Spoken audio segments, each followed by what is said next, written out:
Fibre market প্লেসে level 2 seller হিসাবে কাজ করছি এবং আপওয়ার্ক মার্কেট প্লেসেও হ্যাপি এবং আমি যতটুকু এক্সপেক্ট করেছিলাম এর থেকে আলহামদুলিল্লাহ বেশি আর্নিং হচ্ছে। তো এভাবে চলতে চলতে এক পর্যায়ে আমি আসলে মোটামুটি কাজ শুরু করলেও তেমনভাবে সফলতা পাচ্ছিলাম না। কম্পিউটার সামনে বসে থাকলেই হয়তো বা ইনকাম হবে, কিন্তু ব্যাপারটা আসলে এরকম না। অ্যাকাউন্ট ক্রিয়েট করার 15 দিন পরে আলহামদুলিল্লাহ আমি প্রথম প্রজেক্টটা পেয়ে যাই।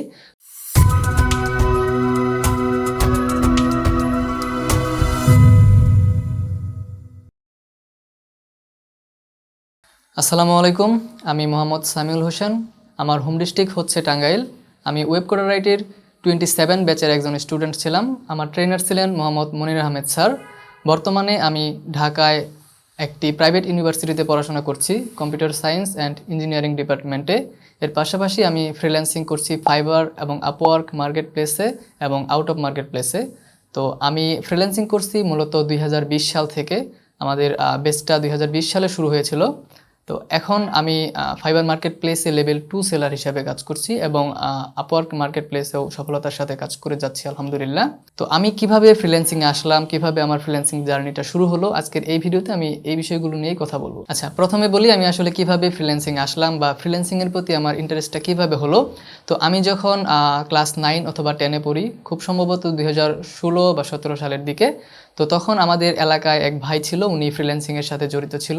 তো ওনাকে দেখেই প্রথমত আমি ফ্রিল্যান্সিংয়ের প্রতি ইন্টারেস্টেড হই এবং আমি এই ফ্রিল্যান্সিং নিয়ে ঘাটাঘাটি করা শুরু করি।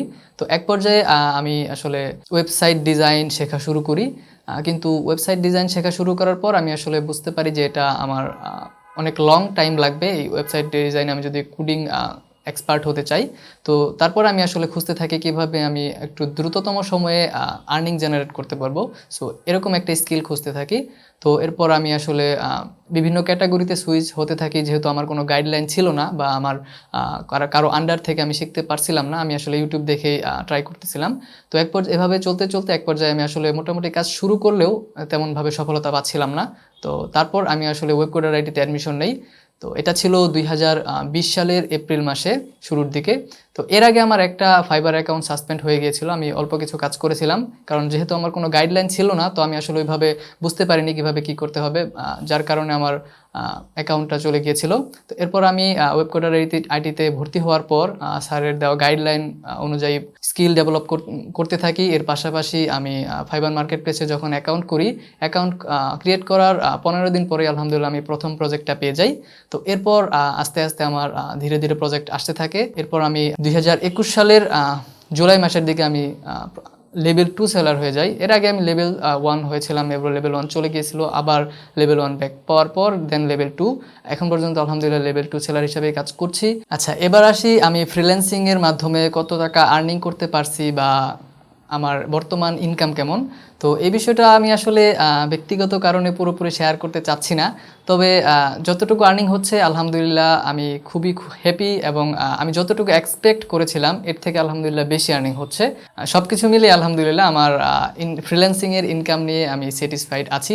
তারপর আমি চেষ্টা করে যাচ্ছি আরও ভালো করার এবং আরও নিজের স্কিলটাকে আরও ডেভেলপ করার। আচ্ছা, এবার আসি নতুনদের জন্য আমার পরামর্শ। তো নতুনদের জন্য আসলে যে কথাটা প্রথমেই বলতে চাই সেটা হচ্ছে যে আপনাদেরকে অবশ্যই স্কিল ডেভেলপমেন্টে ফোকাস করতে হবে। কারণ আমরা নতুনরা যারা আছি তারা অনেকেই আসলে ডলার দেখে আমরা ফ্রিল্যান্সিংয়ে আসি, কিন্তু এই ডলার ইনকামের পেছনে আসলে অনেক কঠোর পরিশ্রম করতে হয়। সেটা আমরা আসলে অনেকেই মনে করি যে কম্পিউটার সামনে বসে থাকলেই হয়তো বা ইনকাম হবে, কিন্তু ব্যাপারটা আসলে এরকম না। আমাদেরকে প্রথমে আমাদের স্কিলটা ডেভেলপ করতে হবে, কারণ আমরা যখন ক্লায়েন্টের কাজ করব তখন আসলে আমাদের স্কিলটাই ক্লায়েন্ট দেখবে। হ্যাঁ, তো আমাদের স্কিলটা যখন আমরা একটা ভালো পর্যায়ে নিয়ে যেতে পারবো তখন আমরা আসলে ফ্রিল্যান্সিং থেকে ভালো একটা অ্যামাউন্ট আর্নিং করতে পারবো। তো আমি যেহেতু ওয়েবকোডার-আইটি থেকে কোর্স করেছি, তো আমি অবশ্যই আপনাদেরকে সাজেস্ট করব ওয়েবকোডার-আইটিতে অ্যাডমিশন নেওয়ার। তবে এর আগে আপনি অবশ্যই যাচাই বাছাই করবেন যে আসলে ওয়েবকোডার-আইটি সাপোর্ট সিস্টেম কেমন, ওয়েবকোডার-আইটি আসলে সাকসেস স্টুডেন্ট কীরকম আছে। তো এগুলো আপনি দেখবেন, যদি আপনার ভালো লাগে তাহলে ওয়েবকোডার-আইটিতে আপনি অ্যাডমিশন নিতে পারেন। তো আজকের ভিডিও এই পর্যন্তই। সবাই আমার জন্য দোয়া করবেন যাতে আমি আরও ভালো করতে পারি এবং আপনাদের জন্য দোয়া রইল যেন আপনারাও ফ্রিল্যান্সিংয়ে আরও অনেক ভালো করতে পারেন। সবাই ভালো থাকবেন, সুস্থ থাকবেন। আল্লাহ হাফেজ।